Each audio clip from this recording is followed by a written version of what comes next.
what kind of mother am I? What kind of mother am I that I am living my life? I'm beginning to heal. Who heals from the wound of the death of their own son?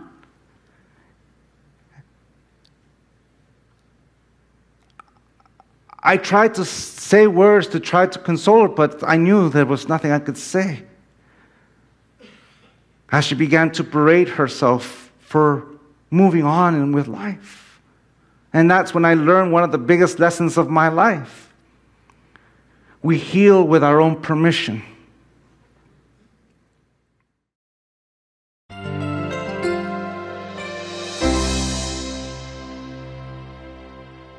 morning. My name is Don Miguel Ruiz Jr.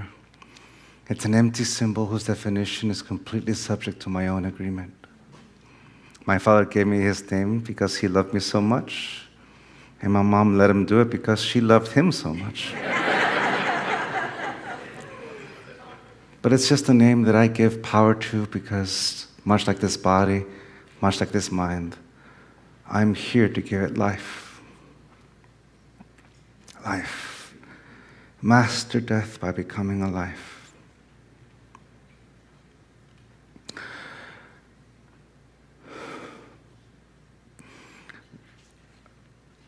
Today I'm going to share from the heart, so what I'm going to say is not polished, it's not, maybe not be even clean. It's from the heart. On Thursday we lost a very beautiful angel. He passed away at the age of 22, battling autism and muscular dystrophy. His name is Tyler. He is the son of my wife's best friend, Holly. Susan and Holly have been friends since kindergarten. And Tyler, his smile illuminated a room. Even though when he was in his wheelchair, he always smiled. I'm blessed that there are days like this where I'm able to address a congregation and share and express. Conversations in our life impact us. And the conversations I have in my heart right now that are going to share with you deal with this. 4 different people impacting me and helping. The first one is exactly with Holly herself. 2 years ago, she reached out to me and asked me, Miguel, is there a book that you can recommend that allows me to understand death and how to teach my daughters how to handle the coming loss of Tyler? Because we all knew it was coming. It's a bittersweet death because we know he's no longer suffering. He's no longer in pain. He's no longer constricted. He's no longer chained, not to his wheelchair, but to his body that brought so much pain. And I told her, Holly, there will be time for reading books after.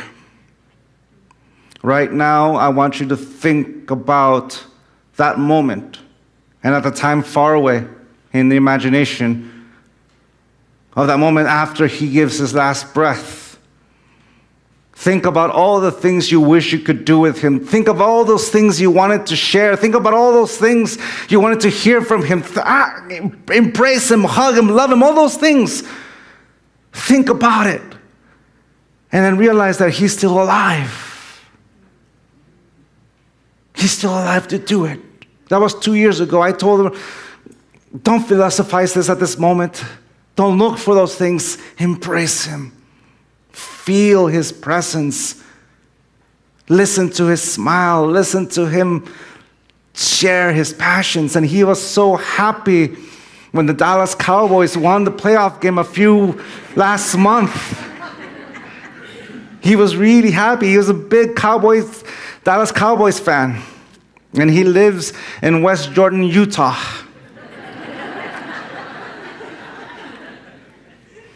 But he enjoyed watching the Cowboys because his stepdad enjoyed watching the Cowboys, and he loved his stepdad so much that he took him on as that team. On Wednesday, he began, earlier in the week, he stopped wanting to eat. He wanted to go to his father's house, and everyone was there. And the nurse came because he was already in hospice, and the nurse told him, he's dying. So everyone called everyone who could make it. And he died as blessed as those who are surrounded by everyone. Because after all my life, I'm 43 years old now, and I can tell you with complete certainty that it's a gift to pass away surrounded by everyone you love. Not everyone gets that opportunity. He stopped breathing on Thursday morning at 10:35 in the morning, local time. And Holly slept in his bed. And she's been sleeping there since.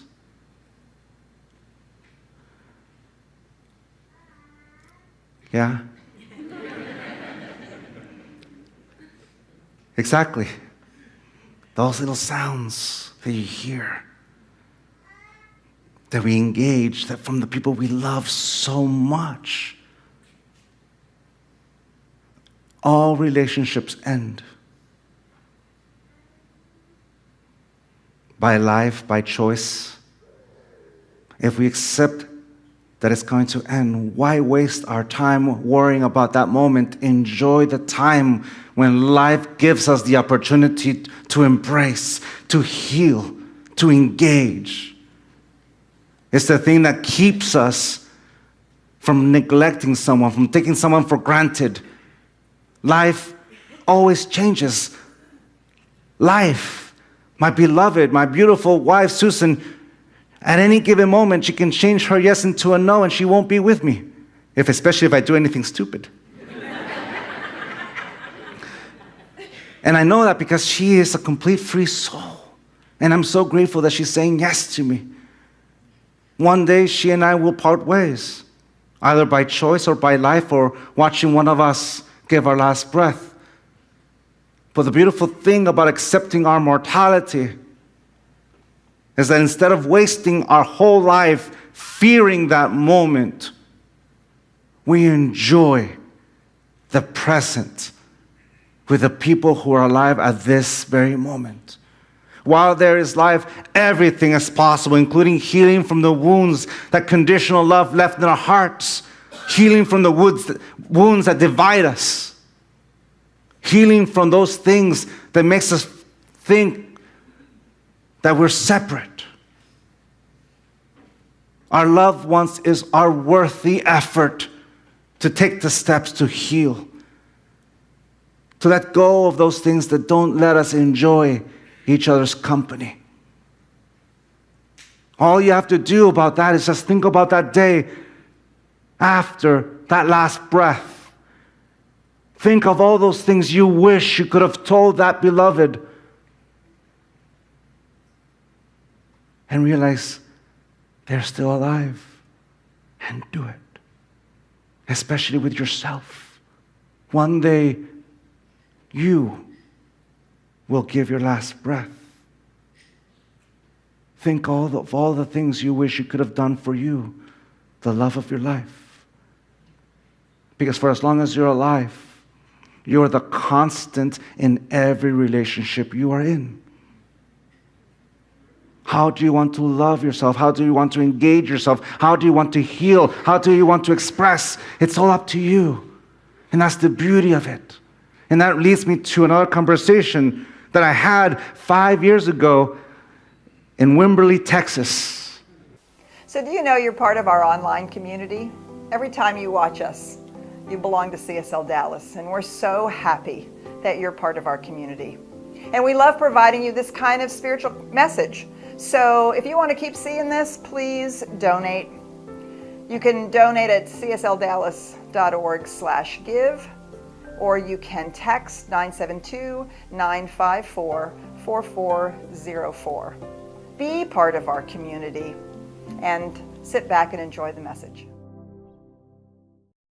And that leads me to another conversation that I had 5 years ago in Wimberley, Texas, driving down to Houston. A beautiful young lady was giving me a ride from Wimberley to Houston. She worked at the Center for Spiritual Living there. And in a long drive, we started talking, and she began to tell me a little bit of her story. She was living my worst nightmare. As the father of two, she was telling me the story of how her son had passed away a few months prior, and he was 8 years old.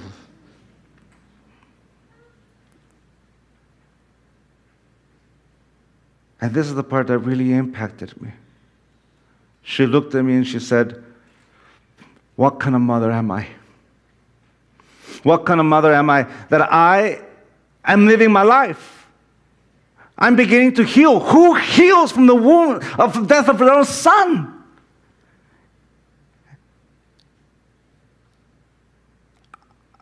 I tried to say words to try to console her, but I knew there was nothing I could say. As she began to berate herself for moving on and with life. And that's when I learned one of the biggest lessons of my life. We heal with our own permission. You see, the emotional body heals in the same way the physical body heals, with time. But it requires our permission to do so. For example, if you have a cut in your arm and the scab comes in, that scab is your body, your skin healing. It may not be pretty, but it's healing. If you begin to scratch it until it all comes out, and all of a sudden it starts bleeding again, and you start saying, "See, I haven't healed." To me, that's the example of not giving yourself permission to heal. For whatever reason, our emotional body heals with time, with effort, with living, if we give ourselves permission to do so. Words that, when Holly comes up and asks me that, I'll share that story with her. Now is not the time, though. We all heal in our own timeline. Nobody heals in a schedule. We heal when we're ready. And we give ourselves time because we grieve, because we love. It hurts because we love. If we didn't love, it would not hurt at all. But because we love, it hurts. As Holly went to sleep, because they stayed up all night with Ty. When they took him away, she fell asleep in his bed, woke up in the middle of the night, realized that what had happened, and she began to scream, to cry, that only a mother who lost her son can give.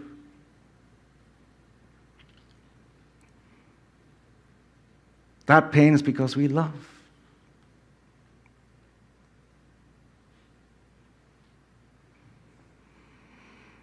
That reminds me of another conversation I had in Guadalajara. I was at the International Book Fair just a few months ago. An elderly man come up to me and share with me that his son had also passed away, that he was missing him so much, that he wished he can feel him again. I looked into his eyes,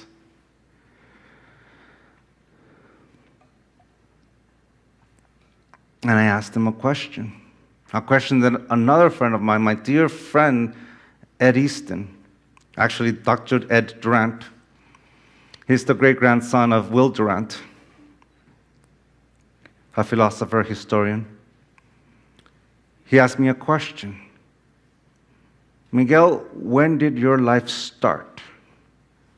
That was the question.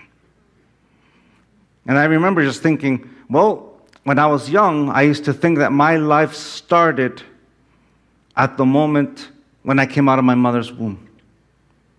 And as I became educated and went to school, my answer changed to the moment I was conceived, the moment when that sperm and that ovum united to create me. Apparently, Ed was waiting for that answer, and he says, was there life in that sperm and in that ovum? And I said, yes. And all of a sudden, my imagination just kicked into gear as I had an epiphany. If that sperm and that ovum was dead, I would not be here. There was life in those two cells, which means my life did not start. Life, did not start at the moment of my conception. Life, was already there in my father and in my mother. And my life didn't start at my mother and my father as my imagination began to race down my grandparents, my great-grandparents, and the tree began to grow until it hits an apex where all of us in this room have a common ancestor, and it goes down all the way down to Adam and Eve. But then there's science, and science shares with us that with DNA, we are relatives to that tree, to the organisms out there. All of a sudden, the tree expands to other living beings until we hit a climax where we all have the constant, the common ancestor. It goes down, all the way down to either the moment where the hand of God creates or the Big Bang. Life, started a long time ago. What was created at the moment of conception? A single point of perception, that is me.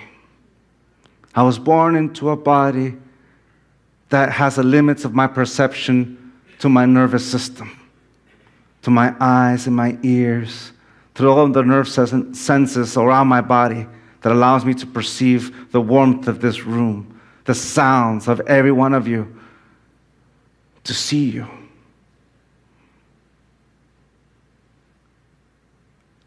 Life. And I told this to this gentleman, and I said to him, if you want to feel the presence of your son, all you have to do is embrace your wife. Hug her as she hugs you, and you feel the life force that animated his body, that animated him. All we have to do is to think of that living being, those moments where they were with us, those moments of, well, when we were both alive at the same time. They're no longer here to create new memories with us, but the memories we do have is of the times we were both alive at the same time, and we created those memories. And all we have to do to feel those presence is to completely immerse ourselves in those memories, and we can feel them in this present moment. Their scent. I can smell my grandpa, I can feel my grandmother, I can feel my cousin. And I remember the last conversation that my dad's girlfriend told me when she dropped me off at the airport yesterday morning. Because you see, her son, Gabe, passed away 3 years ago next week, and he was 23 years old. She'd gone through the grief of losing him, and she said to me, we all can use that wound to continue to hurt ourselves, but at that point, it's no longer about them, it's about us. If we continue to hurt ourselves in their memory, we're not honoring them in any way, shape, or form, because it's not about them. That pain's about us. She said to me that my son, Gabe, I don't have to worry about him anymore because I know he's okay. I know he's in a place where he's no longer suffering what humanity suffers.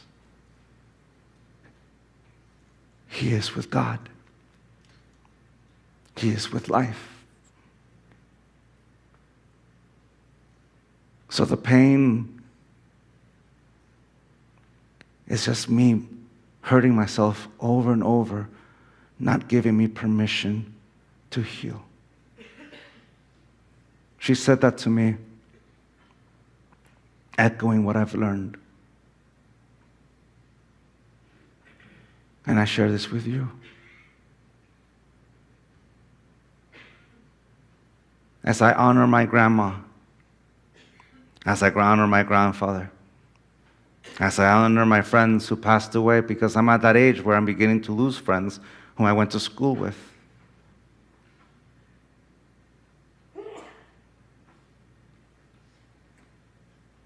I won't use them to hurt me.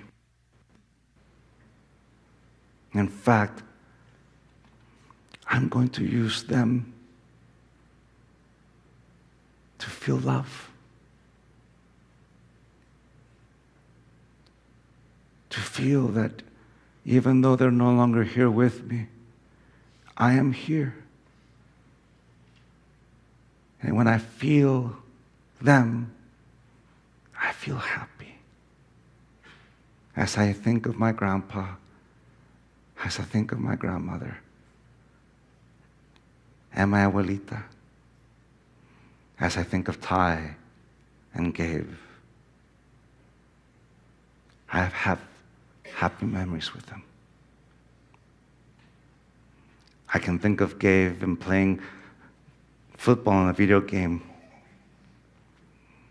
and not letting him beat me. But he did so anyways. And watching Ty be so happy. I don't have my phone, I would show a video of him.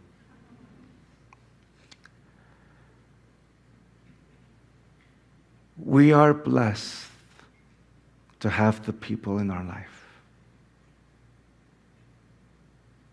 We are blessed to be alive. And while there is life, everything is possible, including healing the wounds that brings us pain. There's still time to heal. There's still time to forgive. Forgive if you're ready. If you're not ready, that's honoring yourself. I'm not ready. But when you are,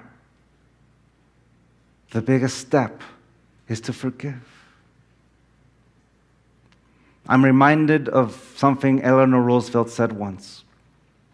It's actually my favorite quote. No one can make me feel inferior without my consent. I love that. It's my favorite expression. It gives sense to not taking things personal.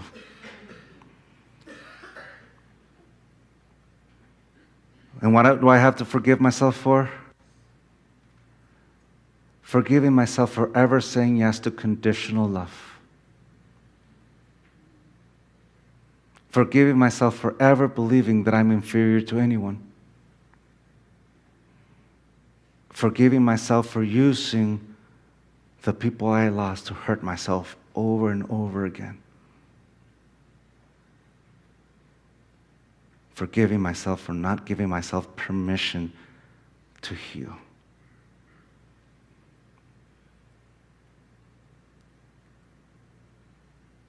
It hurts because we love. And that's a blessing. It is the thing that allows us to have compassion. To remember that when we're in that pain, in that depression, that every direction feels numb. And when we're out of it and we see our beloved, our friend, that compassion allows us not to rescue them, but to say, I know you can do it yourself, but here's my hand if you need my help. Compassion, empathy is what allows us to come together as a community and help each other, regardless of race or color or religion or creed or belief or how we vote. We are brothers and sisters. The only thing that separates us is a point of view. But we are one. For we all have a common ancestor. We all are brothers and sisters. And like my grandmother's favorite song goes, let there be peace on earth, and let it begin with me. Let there be peace on earth, the peace that was meant to be. With God as our Father, brothers all are we. Let me walk with each other in perfect harmony. Let peace begin with me. Let this be the moment now. With every breath step I take, let this be my solemn vow, to take each moment and live each moment in peace eternally. Let there be peace on earth, and let it begin with me. Or as Michael Jackson would say, I'm starting with the man in the middle. I'm asking him to change his ways. And no message could have been any clearer. If you want to make the world a better place, take a look at yourself and make the change. Na na na na na na. Ty, I love you. Gabe, I love you. Life, thank you.